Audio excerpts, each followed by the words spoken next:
الشیطان الرجیم بسم اللہ الرحمن الرحیم لقد نصرکم اللہ فی مواطن کثیرۃ ویوم حنین اذا اعجبتکم کثرتکم فلم تغن عنکم شیئا وضاقت علیکم الارض بما رحبت ثم ولیتم مدبرین ثم انزل اللہ سکینتہ علی رسولہ وعلی المؤمنین وانزل جنودا لم تروها وعذب الذین کفروا وذلک جزاء الکافرین۔ البتہ تحقیق کہ اللہ تبارک و تعالیٰ نے تمہاری بہت سے میدانوں میں مدد کی اور حنین کے دن بھی، جبکہ تم کو تمہاری کثرت نے ناز میں ڈال رکھا تھا، وہ کچھ کام نہیں آیا تمہارے، اور تمہارے اوپر زمین تنگ ہو گئی باوجود کشادہ ہونے کے، پھر تم پیٹھ پھیر کر بھاگے۔ پھر اللہ نے ایک اپنی سکینت نازل کی رسول پر اور ایمان والوں پر، اور اتارے ایسے لشکر جس کو تم نہیں دیکھتے تھے، اور عذاب دیا کافروں کو، اور یہ کافروں کا بدلہ ہے۔ دیکھو میرے بھائیو، ہم مسلمان قوم ہیں، ہم صرف اور صرف اللہ ہی کی ذات کے اوپر بھروسہ کرتے ہیں۔ ان دو آیات کے اندر اتنا بڑا سبق امت کو دیا ہے کہ اگر انسان ان آیات کو یاد رکھے گا تو کہیں بھی کسی بھی موڑ کے اوپر وہ شکست نہیں کھائے گا۔ اللہ تبارک و تعالیٰ نے یہ حنین والے دن میں، اصل میں یہ حنین جو ہے، یہ حنین کی بہت بڑی لڑائی ہے جس میں مسلمانوں کی تعداد 12,000 سے لے کر 14,000 تک تھی۔ حنین ایک جگہ کا نام ہے، مکہ اور طائف کے درمیان، مکہ سے تقریباً 10 میل سے زیادہ فاصلے کے اوپر ایک جگہ ہے حنین۔ جب مسلمانوں نے مکہ فتح کیا، 10,000 کا لشکر تھا تقریباً مسلمانوں کا، اور بغیر کسی لڑائی کے فتح ہو گیا مکہ۔ تو قبیلہ حوازن وغیرہ نے تیاری کی اور بہت بڑا لشکر جمع کیا انہوں نے، اور انہوں نے یہ کہا کہ مسلمانوں کو ابھی تک ہم جیسے لشکر سے واسطہ نہیں پڑا۔ وہ مکہ کے بھولے بھالے جو لوگ تھے ان کے سامنے ٹکراتے رہے اور جیتتے رہے، اب ہمارے سامنے ٹکرا گئے۔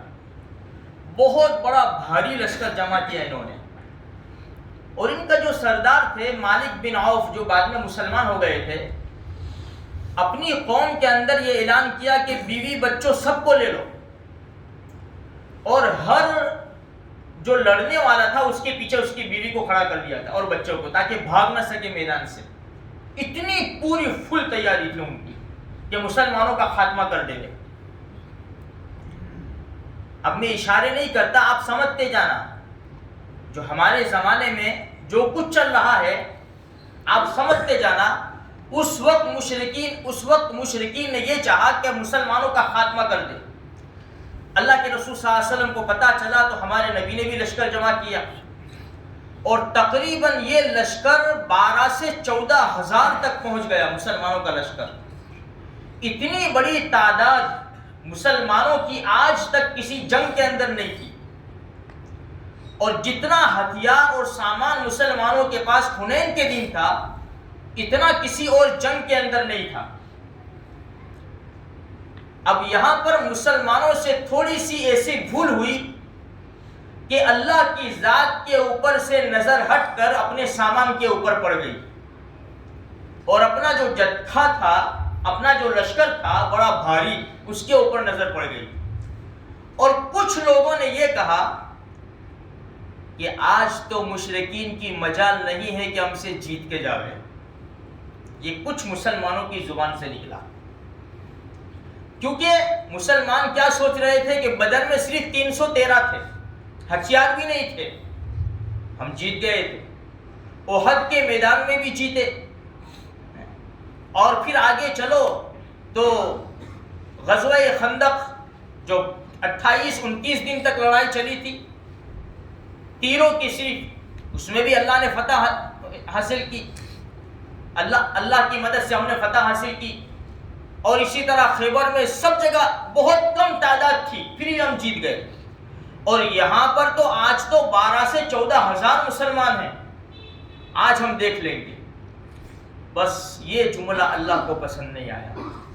بڑائی اللہ کو پسند نہیں ہے میرے بھائیوں. کسی بھی معاملے کے اندر بڑے بول نہ بولو، اس لیے کہ حدیث میں آتا ہے الکبریا اور ردائی، بڑائی میری چادر ہے، بڑائی مجھے ہی زیبا دیتی ہے اور کوئی بڑائی نہیں کر سکتا. اللہ کے علاوہ کسی اور کو بڑائی زیبا نہیں دیتی. تم کسی بھی فیلڈ میں اٹھا کر دیکھو، جہاں مسلمانوں نے بڑائی کی ان کا خاتمہ ہوا، ان کو بہت بڑا نقصان اٹھانا پڑا. یہاں صحابہ کرام کی مقدس جماعت ہے، اللہ کے رسول صلی اللہ علیہ وسلم موجود ہے، لیکن کچھ مسلمانوں کی زبان سے یہ جملے نکل گئے، اللہ کو پسند نہیں آئے. جب صبح ہوئی، صبح کی پو پھوٹی اور دونوں لشکر جمع ہوئے تو قبیلہ حوازن نے تیر اندازی شروع کی اور دشمن نے گھاٹ کے اندر دشمنوں کو چھپا رکھا تھا، چاروں طرف سے مسلمانوں کے اوپر حملہ کر دیا، چاروں طرف سے. ایک مشرک کہہ رہا تھا کہ جب ہمارے سامنے مسلمان آئے تو بکری کا دودھ دوہنے کے وقت بکری کا دودھ دوہا جاتا ہے جتنے وقت میں، اتنا وقت بھی نہیں لگا اور ان کے پاؤں اکھڑ گئے. 12 سے 14,000 کا مجمع تتر بتر ہو گیا مسلمانوں کا. یہ پہلی مرتبہ ایسا ہوا کہ مسلمان اللہ کے رسول کو چھوڑ کر بھاگے. صرف 100 آدمی یا 300 آدمی یا صرف 100 آدمی، یا عبداللہ ابن مسعود رضی اللہ تعالیٰ عنہ فرماتے ہیں کہ صرف 80 آدمی تھے اللہ کے رسول صلی اللہ علیہ وسلم کے پاس، اور میں بھی ان لوگوں میں تھا. اللہ کے رسول صلی اللہ علیہ وسلم خچر پر سوار تھے، خچر پر جو بھاگ بھی نہیں سکتا تھا تیزی کے ساتھ. مسلمان بھاگ رہے تھے اور اللہ کے رسول دشمن کی طرف بڑھ رہے تھے. اور عبداللہ ابن مسعود رضی اللہ تعالیٰ عنہ فرماتے ہیں ہم 80 صحابہ تھے جو اللہ کے رسول کے ساتھ تھے اور آگے بڑھ رہے تھے. اور اللہ کے رسول کا جملہ تھا انا النبی لا کذب انا ابن عبد المطلب، میں نبی ہوں، اپنے دعوے میں جھوٹا نہیں ہوں، میں عبد المطلب کا فرزند ہوں. آگے بڑھ رہے ہیں. عبداللہ ابن مسعود رضی اللہ تعالیٰ عنہ فرماتے ہیں کہ حالات ایسے سنگین ہو گئے تھے کہ دشمن کے تیر اور تلوار سامنے آ رہے تھے.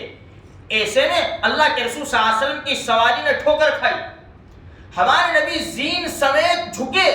عبداللہ ابن مسعود رضی اللہ تعالیٰ فرمایا اللہ کے رسول اونچے ہو جاؤ، اللہ آپ کو ہمیشہ اونچا رکھے. ہمارے نبی نے فرمایا لاؤ مٹی اٹھاؤ، مٹی اٹھاؤ.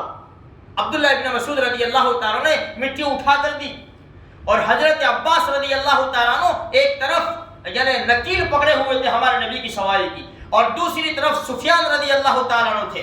اور یہ بہادر اور دلیر صحابہ کرام کا مجمع اللہ کے رسول کو گھیرا ہوا تھا کہ اللہ کے رسول کو کوئی تکلیف نہ پہنچے.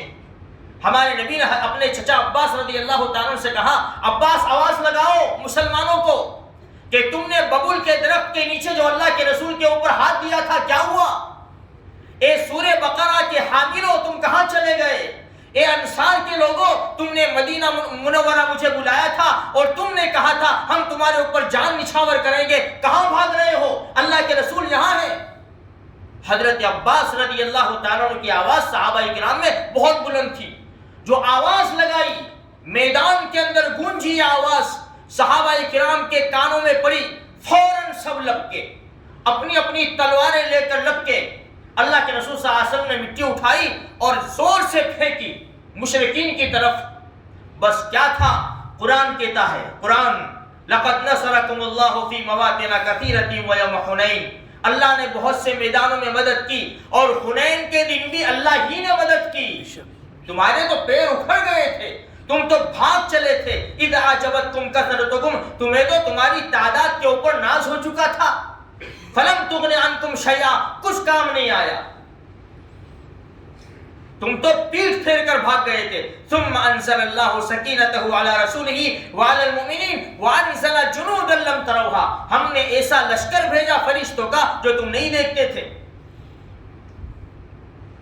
پھر جو صحابہ کرام آئے اللہ کے رسول صلی اللہ علیہ وسلم نے حضرت عباس کو آواز لگانے کا کہا تھا، اس آواز پر جو صحابہ کرام آئے سب کے سب یک بارگی دشمن کے اوپر ٹوٹ پڑے اور ایسا زبردست حملہ کیا کیونکہ بھاگ چلے تھے.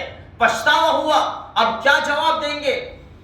اگر یہ میدان ہاتھ سے نکل گیا اور شکست کھا گئی قوم اور اللہ کے رسول کو تکلیف ہو گئی تو اللہ کے رسول کو کیا منہ دکھائیں گے؟ کل قیامت کے میدان میں اللہ کو کیا جواب دیں گے کہ تم میرے نبی کو چھوڑ کر بھاگ گئے تھے، میرے نبی کو دشمنوں نے گھیر لیا تھا، میرے نبی کو دشمنوں نے تکلیف پہنچائی تھی۔ بس یہ جوش تھا صحابہ کرام کا، لگ کے اور ایسا حملہ کیا کہ 24,000 کا مجمع تھا ان لوگوں کا تقریباً یا اس سے زیادہ، سب سامان چھوڑ کر بھاگے، کتنے لوگوں کو قید کیا، کتنے لوگوں کو قتل کیا، اور بڑے بڑے سردار ان کے مارے گئے اور بھاگ نکلے۔ کہنے کا مقصد یہ ہے میرے بھائیوں کہ آج بھی اگر ہم نے اللہ کے رسول کے احکام سے پیٹھ پھیری، دشمن ناچتا رہا، دشمن بولتا رہا، دشمن ہمارے نبی کی عزت کے اوپر کیچڑ اچھالتا رہا اور ہم خاموش رہے، ہم خود اللہ کے رسول صلی اللہ علیہ وسلم کے طریقوں کو چھوڑتے رہے، کل قیامت کے میدان میں کیا جواب دیں گے؟ یہ نالائقوں کی، بدماشوں کی، ملعونوں کی کیا طاقت ہے مسلمانوں کے سامنے؟ لیکن آج افسوس کی بات یہ کہ مسلمان گر چکا ہے، اسے اپنے نبی کی عزت کا پاس نہیں ہے۔ اگر اپنے نبی کی عزت کا پاس رکھتا تو ایک سنت کو نہ چھوڑتا۔ نبی کی تعظیم کیا ہے، اللہ کی تعظیم کیا ہے، ہم کیا سمجھے؟ صحابہ کرام ہم کو یہ سبق دے رہے اور قرآن ہمارے سامنے ہے۔ اس لیے ہمیں پوری کوشش کرنی چاہیے میرے بھائیوں، قیامت تک یہ بدر سے جنگ شروع ہوئی ہے کفار اور مسلمانوں کی، اور یہ قیامت تک چلتی رہے گی جب تک اس دھرتی کے اوپر لا الہ الا اللہ محمد رسول اللہ کی گواہی دینے والا ہے، دشمن برسرے پیکار اس سے رہے گا۔ اور اگر اس مسلمان نے اللہ اور اس کے رسول کو چھوڑ کر زندگی گزاری تو پھر بھاجی مولے کی طرح کاٹ دیے جائیں گے، ان کی کوئی قیمت نہیں رہے گی۔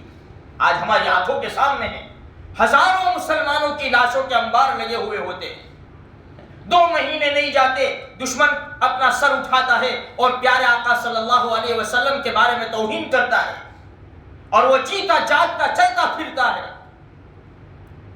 میں نے وہ دہلی کا کتنی مرتبہ واقعہ سنایا، راجپال نے جب ہمارے نبی صلی اللہ علیہ وسلم کی توہین کی ہے تو علم الدین نے برسر بازار اس کو موت کے گھاٹ اتارا ہے، صرف ایک آدمی نے۔ کل قیامت کے میدان میں میرے بھائیو ہم کیا جواب دیں گے؟ ہمیں تو اپنے نبی کی کہاں ضرورت ہے، قبر سے لے کر جنت میں جانے تک ہمارے نبی کی ضرورت ہے، ہمیں حشر کے میدان میں ضرورت ہے، پل صراط کے اوپر ضرورت ہے۔ ہمیں تو اپنے پیارے نبی کے ہاتھوں جام کوثر پینا ہے انشاءاللہ۔ آج نیت کرو میرے بھائیو، کچھ بھی ہو جائے گا، اپنی جان چلی جائے گی، لیکن نبی کی عزت کے اوپر آنچ آنے نہیں دیں گے انشاءاللہ۔ لیکن ہوگا کب؟ جب ہم اپنے نبی کی سنتوں سے، اپنے نبی کے طریقوں سے محبت کریں گے تو نبی کی محبت دل میں آئے گی، نبی کی محبت دل میں آئے گی، پھر انسان سینہ تان کر دشمن کے سامنے کھڑا ہو جائے گا کہ جان جا سکتی ہے لیکن نبی کی عزت کے اوپر آنچ نہیں آ سکتی۔ یہ ہمیں یہ آیات یہ پیغام دے رہی ہے۔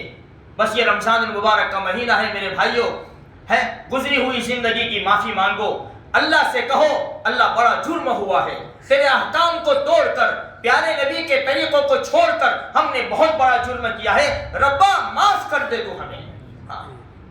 آج سے نئی زندگی کی کوشش کرو، ہماری گزری ہوئی زندگی کی اللہ سے معافی مانگو، جن کے حقوق ہے ان کے حقوق ادا کرنے کی کوشش کرو۔ اللہ تبارک و تعالیٰ کہیں سنی باتوں کے اوپر عمل کرنے کی توفیق عطا فرمائے۔ اللہ ہم سب کے گناہوں کو معاف فرما۔ یا اللہ پوری زندگی ہم نے تیرے احکام کو چھوڑا ہے، پیارے نبی کے طریقوں کو چھوڑا ہے، بہت بڑا جرم کیا ہے۔ رب کریم ہم کل قیامت کے میدان میں پیارے آقا کے سامنے کیا منہ دکھائیں گے؟ یا اللہ ہم سے ایسا کام لے لے کہ پیارے آقا راضی ہو جائے، پیارے آقا خوش ہو جائے۔ یا اللہ ہم سے ایسا کام لے لے کہ پیارے آقا خوش ہو جائے، پیارے آقا راضی ہو جائے۔ ہمیں سکون اطمینان والی زندگی کی دولت سے مالا مال فرما، قرآن و حدیث کی دولت سے ہمیں مالا مال فرما، ہمیں نمازی بنا دے، ہمیں حاجی بنا دے، ہمیں غازی بنا دے، ہمیں دین کے داعی بنا دے۔ جزا اللہ عنا محمد اللہ آلہ صلی اللہ علیہ وسلم، آمین آمین۔